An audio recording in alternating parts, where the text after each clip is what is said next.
Science 2 Lesson 7 Introduction to Microbiology. In this year Standard 10th में सिर्फ introduction ही रहेगा microbiology का. Page number 77 can you recall में first question दिया है which different microbes are useful to us. Younger standard में you all have already studied के दो टाइप ऑफ माइक्रोब्स होता है, एक तो है यूजफुल माइक्रोब और दूसरा है हार्मफुल माइक्रोब्स.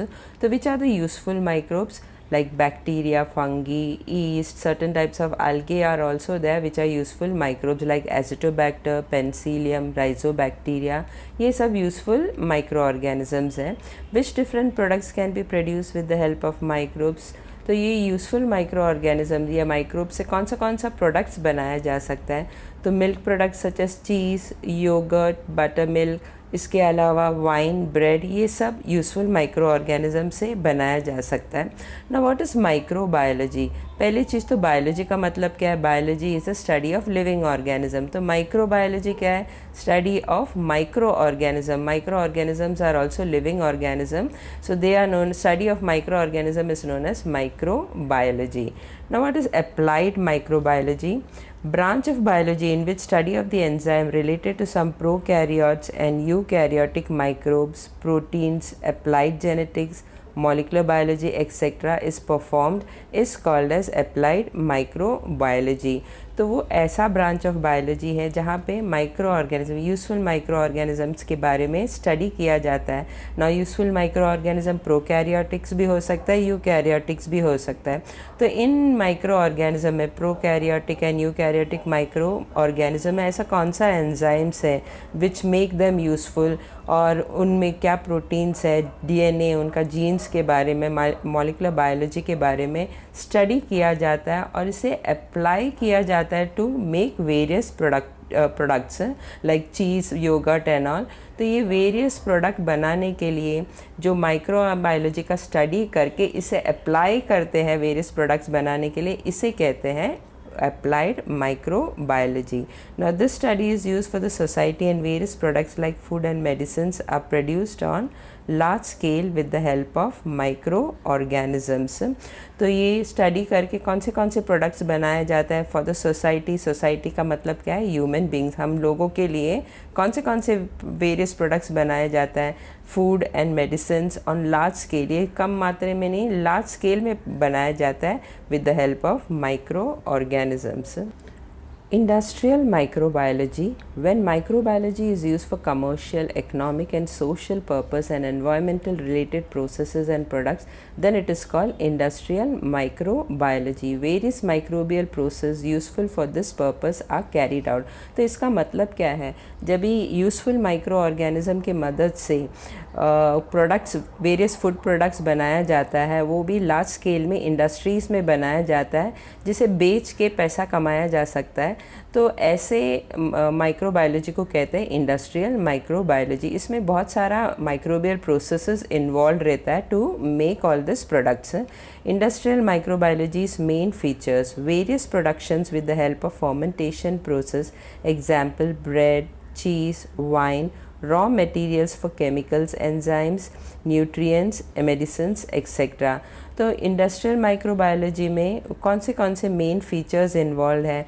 इसमें पहला तो एक तो है फर्मेंटेशन. जो प्रोडक्ट बनाया जाता है उसे बनाने के लिए माइक्रो ऑर्गेनिज्म डाल के उसे थोड़ी देर के लिए रखा जाता है फॉर फर्मेंटेशन, जैसे कि फूड प्रोडक्ट्स है ब्रेड, चीज़, वाइन. और इसके अलावा केमिकल्स, एंजाइम, न्यूट्रिएंट्स और मेडिसिन्स बनाने के लिए जो रॉ मटेरियल यूज़ किया जाता है उसमें भी फर्मेंटेशन प्रोसेस इन्वॉल्व रहता है. Use of microbes for garbage management and pollution control. तो सिर्फ फूड प्रोडक्ट्स या मेडिसिन बनाने के लिए ही ये यूज़फुल नहीं रहता है. देयर आर सम माइक्रोब्स जो गार्बेज मैनेजमेंट या वेस्ट मैनेजमेंट भी करते हैं, जैसे कि गार्बेज को डिस्पोज करने के लिए यूजुअली जलाया जाता है, लेकिन जलाने के बाद पोल्यूशन होता है. तो ऐसा माइक्रोब्स है या ऐसा यूज़फुल माइक्रो ऑर्गेनिज्म है, जब भी इसको गार्बेज में डाला जाता है तो वो उसको डीकम्पोज करके फर्टिलाइज़र बनाता है।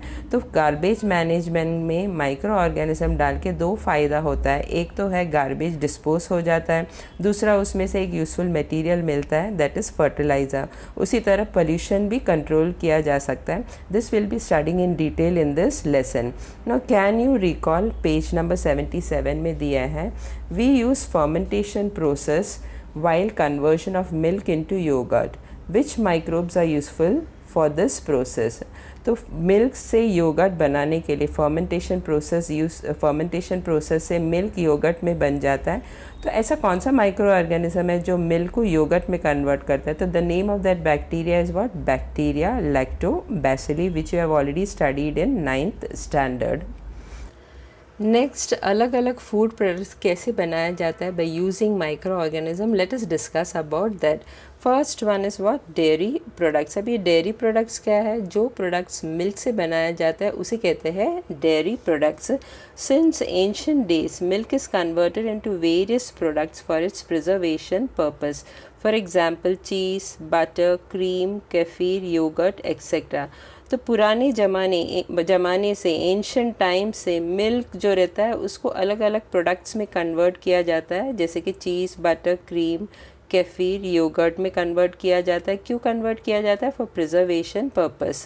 जो मिल्क जो रहता है वो जल्दी ख़राब हो जाता है, लेकिन जब भी इनको इन डेयरी प्रोडक्ट्स में कन्वर्ट करता है तो ये ज़्यादा दिन तक प्रिजर्व किया जा सकता है।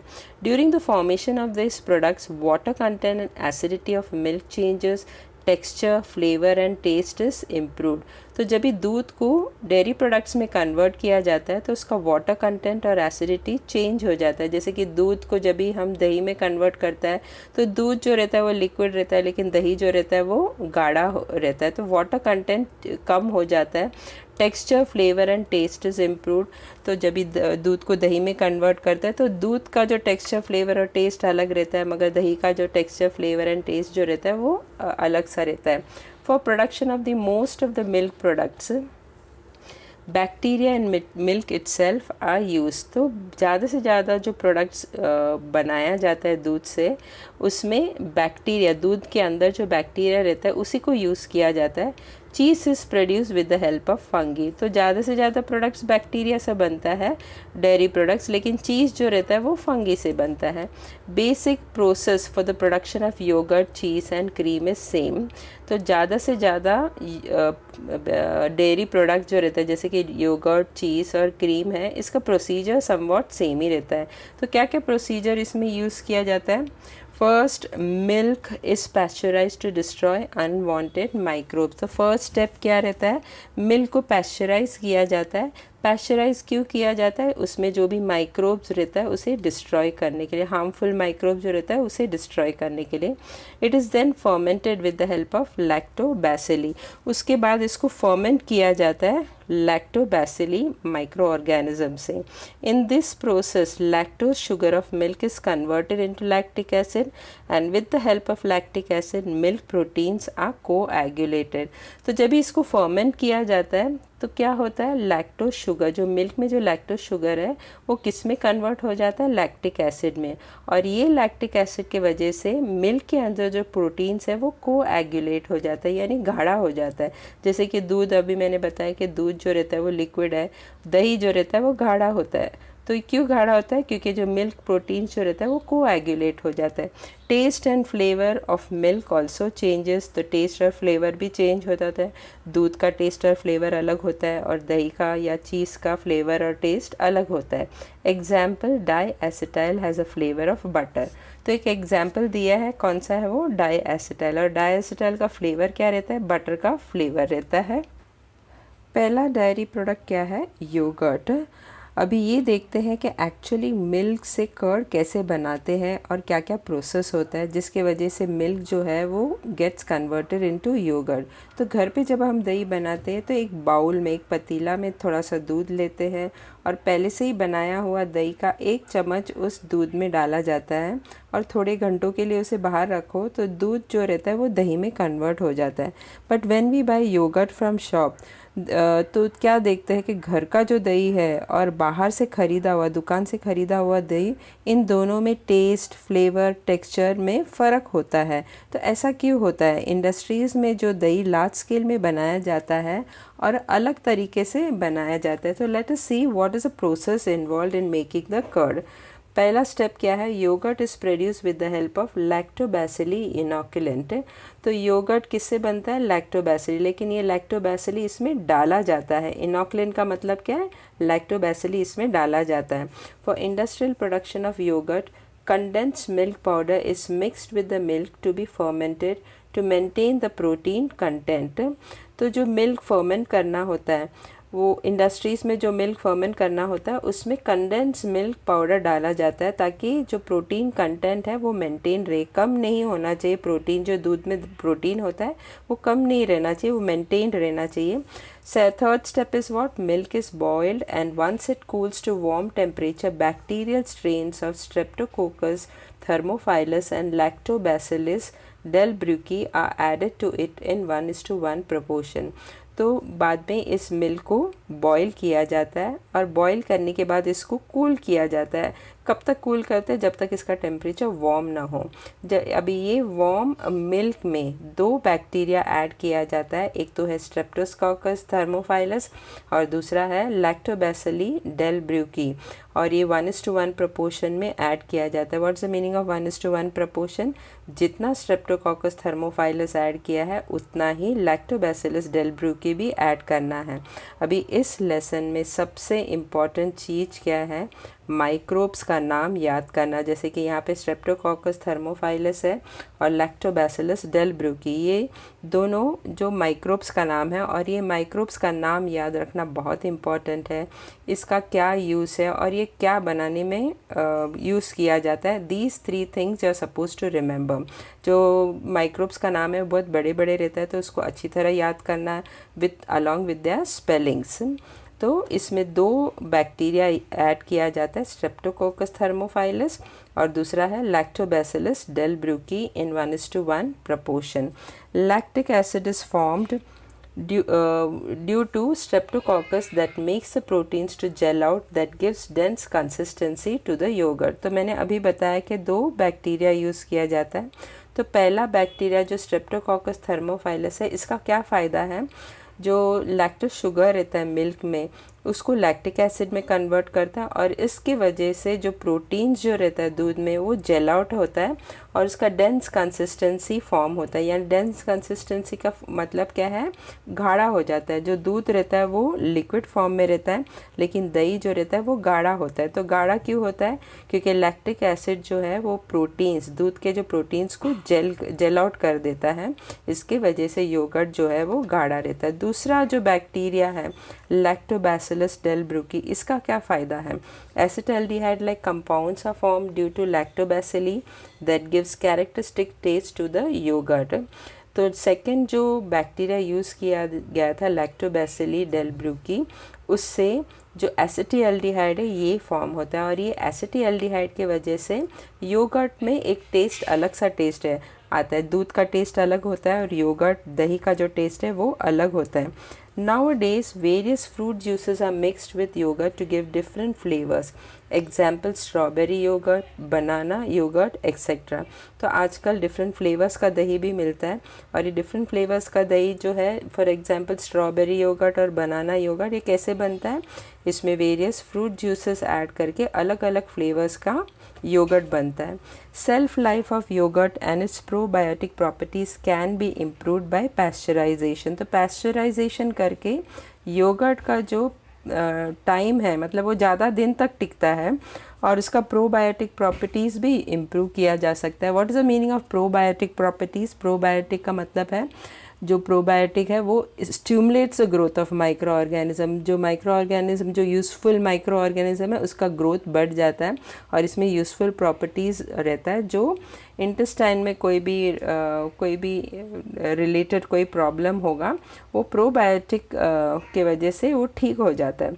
तो सेल्फ लाइफ, तो पैस्चराइजेशन करने का दो फ़ायदा होता है। एक तो सेल्फ लाइफ ऑफ योगर्ट बढ़ जाता है, यानी वो ज़्यादा दिन तक टिकता है, और दूसरा फ़ायदा क्या है? प्रोबायोटिक प्रॉपर्टीज़ भी इम्प्रूव हो जाता है। Next dairy product is what? Butter. अभी बटर के बारे में इतना कुछ पढ़ना नहीं है, सिर्फ इतना ही पढ़ना है कि on large scale 2 types of butters are produced like sweet cream and culture. तो 2 टाइप ऑफ बटर्स बनते हैं लार्ज स्केल में, ज़्यादा मात्रा में जब बनाया जाता है।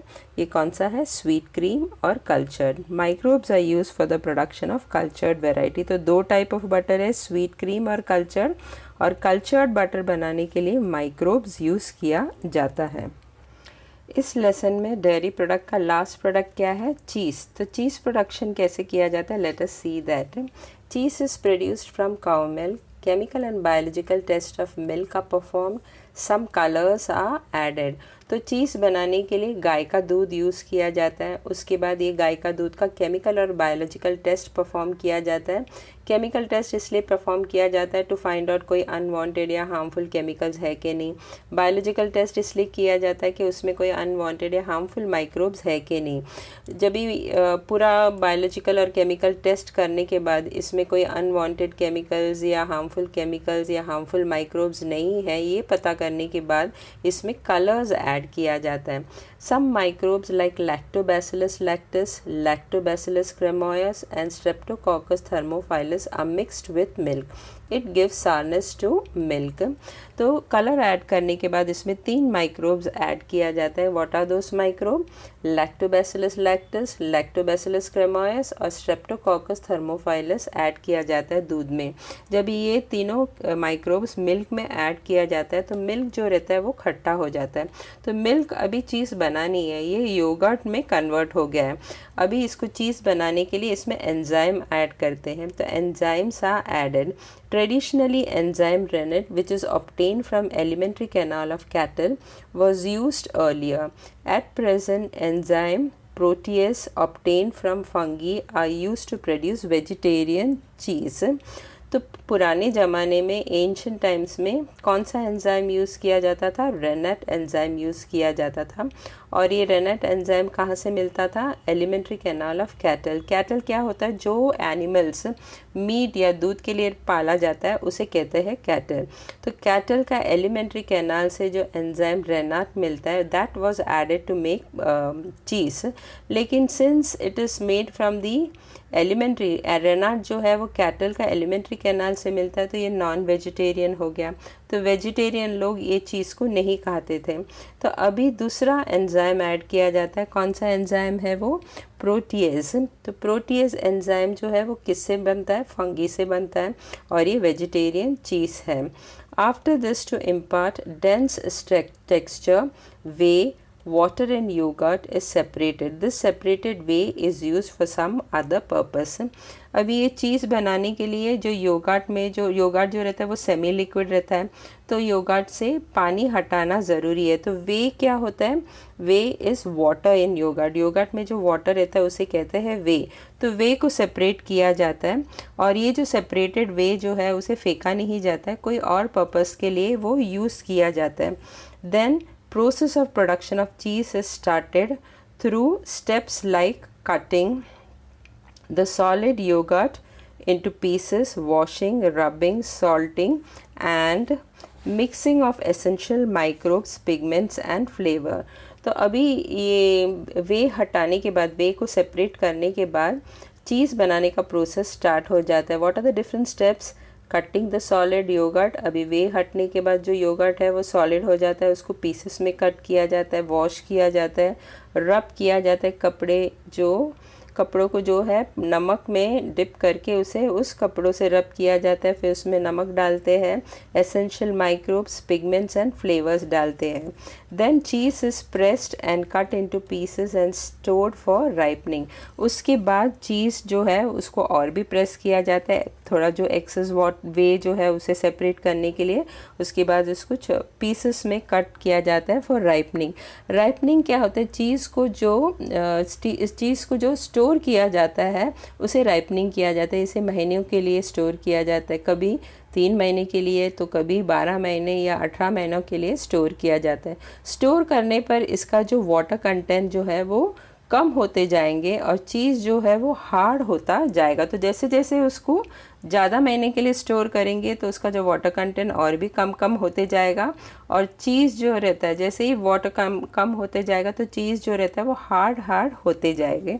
तो freshly prepared cheese is always soft. Example, cottage cheese, cream cheese, mozzarella cheese. तो एकदम फ्रेश है, मतलब इसको राइपनिंग को नहीं रखा गया, तो ऐसा जो चीज़ है वो एकदम सॉफ्ट रहता है, जैसे कि कॉटेज चीज़, क्रीम चीज़ और mozzarella cheese. On storing for 3 to 12 months, semi hard cheddar cheese is form. तो 3 से 12 महीने के लिए इसे रखा जाए, राइपनिंग के लिए रखा जाए, तो पानी उसका और कम हो जाता है और सेमी हार्ड चीज़ मिलता है। और सेमी हार्ड चीज़ कौन सा है? चेडा चीज़ रहता है। On storing for 12 to 18 months, very hard, इससे भी हार्ड चीज़ बनता है, वो है पार्मेजान चीज़। तो पार्मेजान चीज़ जो रहता है वो 12-18 महीने के लिए, यानी 1.5 साल तक के लिए उसे राइपनिंग के लिए रखा जाता है और इसका वाटर कंटेंट और भी कम हो जाता है, इसके लिए बहुत हार्ड चीज़ रहता है। और ये चीज़ का नाम क्या है? Parmesan cheese. तो parmesan cheese is the very hard cheese. Semi hard cheese क्या है? चेडा चीज़। और सॉफ्ट चीज़ कौन सा है? कॉटेज चीज़, क्रीम चीज़, मोज़रेला चीज़। अभी मैंने पहले ही बताया था कि माइक्रोब्स का नाम याद रखना बहुत ज़रूरी है, उसका रोल क्या है और वही कहाँ पे यूज़ किया जाता है वो भी इम्पॉर्टेंट है। इसके अलावा एंजाइम्स के नाम भी याद रखना बहुत ज़रूरी है।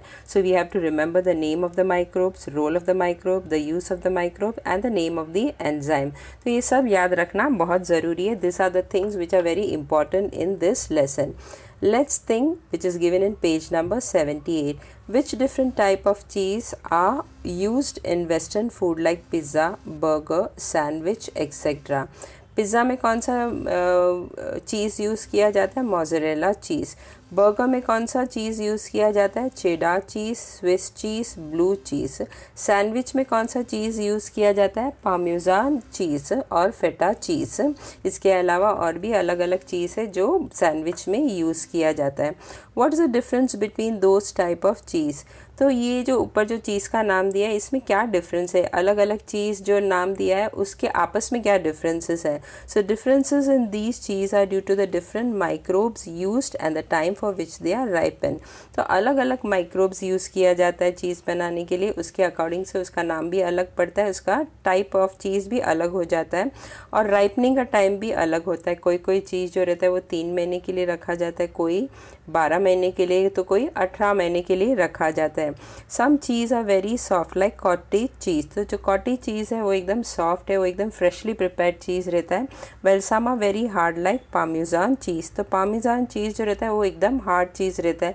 ये 18 महीने के लिए राइपनिंग के लिए रखा जाता है, इसके लिए इसका वाटर कंटेंट एकदम कम रहता है और एकदम हार्ड चीज़ रहता है। During industrial production of milk products, strict cleanliness and sterilization is essential as bacteria can be attacked by viruses. Hence, virus-resistant varieties of bacteria are developed. तो जब भी इंडस्ट्रीज़ में लार्ज स्केल में मिल्क प्रोडक्ट बनाया जाता है तो cleanliness और स्टेरिलाइजेशन ऑब्जर्व करना बहुत ज़रूरी है। What is the meaning of sterilization? Sterilization की वजह से जो हार्मफुल माइक्रो ऑर्गेनिज्म है उसे कम्प्लीटली डिस्ट्रॉय किया जा सकता है by using a chemical agent और बाय हीटिंग। और क्लेanलीनेस और स्टेरिलाइजेशन क्यों करना पड़ता है? क्योंकि जो बैक्टीरिया है उसे वायरस अटैक कर सकता है, इसीलिए क्लेanलीनेस और स्टेरिलाइजेशन ऑब्जर्व करना बहुत इंपॉर्टेंट है। Virus resistant varieties of bacterias are develop. तो आजकल ऐसा बैक्टीरिया बनाने की कोशिश कर रहे हैं जो वायरस रेजिस्टेंट हो, या उसका मतलब क्या है? वो बैक्टीरिया को वायरस अटैक नहीं कर पाए। Recently use of mutant varieties of bacteria has been increase. उसी तरह म्यूटेंट वेराइटीज़ ऑफ बैक्टीरिया जो है वो ज़्यादा यूज़ किया जाता है। What is the meaning of mutant varieties? Mutant varieties का मतलब है उसका जो न्यूक्लियोटाइड का जो सीक्वेंस है उसे चेंज किया जाता है। डीएनए में न्यूक्लियोटाइड का सीक्वेंस जो रहता है उसे चेंज करके एक नया वैरायटी ऑफ बैक्टीरिया बनता है which is mutant variety. Artificially some strains are developed that will help to avoid unnecessary steps and material.